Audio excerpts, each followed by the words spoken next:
3 ला रुद्र आणि बावऱ्या, 4 ला चंद्र आणि गरुडा सुटला. गट क्रमांक 93 सुटला आणि 93 मध्ये लढत चालू आली. 2 गाड्या बाद झाल्या आणि 7 गाड्यांच्या मध्ये लढत चालू आहे.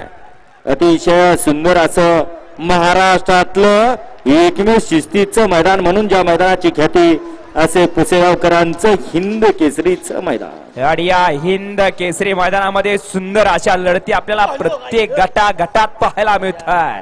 दिनांक 17 डिसेंबर रोजी मौजे पुसेगाव येथे निकाली कुस्त्यांचा जंगी आखाडा.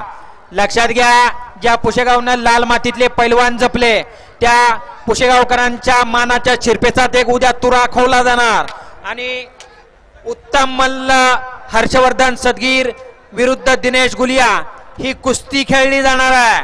आणि त्याच्यासोबत दादा शेळके आणि शानवीर कोहली ही देखील एक मानाची कुस्ती उद्याच्याला पुसेगाव मध्ये खेळवली जाणार आहे. लक्षात घ्यावं, जसं पुसेगाव बैलगाड्यांसाठी बैलगाड्यांची पंढरी आहे ना, त्याचप्रमाणे पैलवानांसाठी पैलवानांची पंढरी देखील पुसेगाव आहे. वळा हिंद केसरी पुसेगावकरांच्या मैदानातला प्रज्वल जाधव क्रमांक 94 वळा. प्रज्वल संदीप जाधव ते जोडायचे ताबडतोब. 94 मध्ये गाडी हाणायला खाली जायचंय. 94 मध्ये 1 ला राणा आणि सुंदर, 2 ला शंभू आणि शंभू, 3 ला बावरे आणि सोन्या, 4 ला